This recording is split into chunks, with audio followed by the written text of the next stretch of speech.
অবশেষে ফাঁস হলো আসল রহস্য। তরুণের আইপিএলে কিভাবে খেলছেন ৪৩ বছরের ধোনি। ২০২০ সালে আন্তর্জাতিক ক্রিকেটকে বিদায় জানিয়েছেন মহেন্দ্র সিং ধোনি। তবে আইপিএলে এখনও খেলছেন, কিন্তু এবার নিজে জানিয়েছেন তিনি আর আগের মতো ফিট নন। তাতে অনেকেরই ধারণা আগামী আইপিএল দিয়ে ক্রিকেটকে বিদায় জানাবেন তিনি। তবে তার আগে এক সাক্ষাৎকারে আইপিএলে দীর্ঘদিন খেলার রহস্য ফাঁস করেছেন ধোনি। কিন্তু কি বলেছেন এই তারকা? তরুণের আইপিএলে কিভাবে খেলছেন ৪৩ বছর বয়সী এই তারকা, তা নিয়ে বিস্তারিত থাকছে আজকের প্রতিবেদনের বাকি অংশে। কেটিভি ক্রিকেট চ্যানেল থেকে আপনাদের সাথে আছি আমি মাহমুদুর রহমান সিয়াম। মাস কয়েক পরে আইপিএলে খেলতে নামবেন ধোনি। এই নিয়ে 18তম বার আইপিএলে খেলবেন তিনি।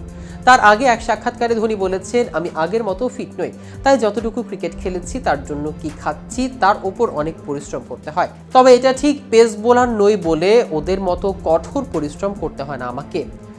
টি-20 ক্রিকেট মূলত তরুণদের খেলা, সেখানে কিভাবে ধোনি ৪৩ বছরও খেলছেন এ নিয়ে তিনি বলেন, খাওয়া ও জিমে যাওয়ার মাঝে অনেক ধরনের খেলা খেলি, সময় পেলেই কোনো খেলা নিয়ে মেতে থাকি।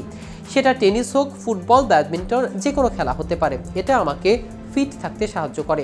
নিজের ফিটনেস ধরে রাখার এর চেয়ে ভালো উপায় খুঁজে পাইনি। ধোনির আন্তর্জাতিক ক্রিকেট ছাড়ার পর কেটে গেছে 4.5 বছর। এই নিয়ে তিনি বলছেন, ভেবেছিলাম আরও সময় পাবো, দুর্ভাগ্যবশত সেই সময় আমার কাছে ছিল না।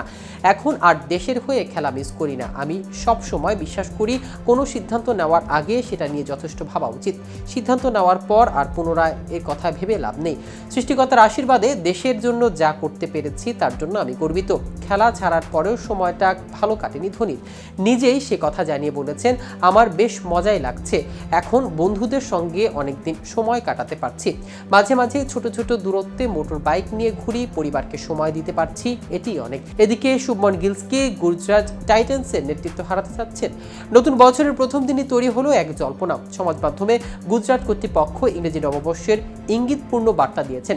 ২০২৫ সালে নতুন গল্পের কথা বলেছেন তারা। বুধবার দুপুরে সমাজ মাধ্যমে ভেসে ওঠে গুজরাট টাইটান্সের একটি পোস্ট। সেই পোস্টকে ঘিরে আগ্রহ তৈরি হয়েছে ক্রিকেট মহলে।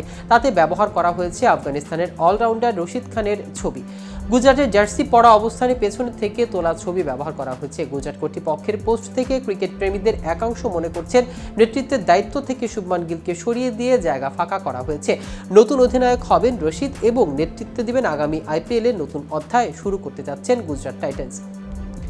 উল্লেখ্য, ২০২২ সাল থেকে আইপিএলে খেলছেন গুজরাট। প্রথমবার হার্দিক পান্ডের নেতৃত্বে চ্যাম্পিয়ন হয় তারা। ২০২৩ সালে হার্দিকের নেতৃত্বে ফাইনালে ওঠে গুজরাট। কিন্তু ২০২৪ সালে আইপিএলের আগে হার্দিক গুজরাট ছেড়ে মুম্বাই ইন্ডিয়ান্সে চলে যান।